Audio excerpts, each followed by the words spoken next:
ये मारपीट केवल इसलिए की गई क्योंकि पार्षद के परिजन को रास्ते में खड़ी बाइक को हटाने की गुजारिश की गई थी। बाइक हटाने के बजाय मारपीट की गई। किसी तरह मामला शांत हुआ तो आरोपी ने घर पहुंचकर फिर मारपीट की। इन लोगों ने हम लोग को बीच रास्ते में रोका, इनने हमारा हाथ पकड़ा, बदतमीजी की और हमारे घर वालों ने रोका तो उनके साथ मारपीट की। शिकायत लेकर थाने पहुंचे तो थानेदार साहब अपना कानून समझाने में लग गए। छेड़छाड़ करेगा वो जीत करेगा।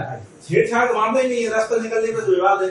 आप उसने मारा है, हमारे साथ छेड़छाड़ी की है सब। पीड़ित कह रही है कि मौके पर मौजूद उसके परिजन कह रहे हैं छेड़छाड़ की गई है, जिसका विरोध करने पर हमला किया गया, लेकिन थानेदार साहब कुछ सुनने को तैयार नहीं। मीडिया तक मामला पहुंचा तो मीडिया कर्मियों के दखल पर केस दर्ज किया गया, जिनमें एक तरफ से इसमें एट्रोसिटी एवं मारपीट की धाराओं में अपराध पंजीबद्ध किया गया है। इसमें छेड़खानी एवं मारपीट करने के संबंध में उनके द्वारा आवेदन दिया गया था, जिस पर कार्रवाई की गई है। दोनों मामलों की जांच की जा रही है। मारपीट में पीड़िता के 2 परिजन घायल हुए हैं, जिनका अस्पताल में इलाज किया जा रहा है।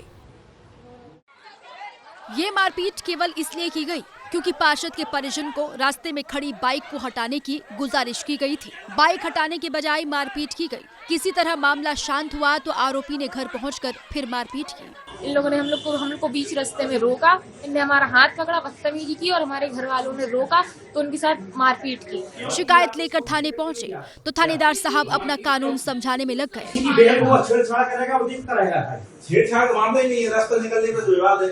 आप उसने मारा है, हमारे साथ छेड़छाड़ी की है सब। पीड़ित कह रही है कि मौके पर मौजूद उसके परिजन कह रहे हैं छेड़छाड़ की गई है, जिसका विरोध करने पर हमला किया गया, लेकिन थानेदार साहब कुछ सुनने को तैयार नहीं। मीडिया तक मामला पहुंचा तो मीडिया कर्मियों के दखल पर केस दर्ज किया गया, जिनमें एक तरफ से इसमें एट्रोसिटी एवं मारपीट की धाराओं में अपराध पंजीबद्ध किया गया है। इसमें छेड़खानी एवं मारपीट करने के संबंध में उनके द्वारा आवेदन दिया गया था, जिस पर कार्रवाई की गई है। दोनों मामलों की जांच की जा रही है। मारपीट में पीड़िता के 2 परिजन घायल हुए हैं, जिनका अस्पताल में इलाज किया जा रहा है।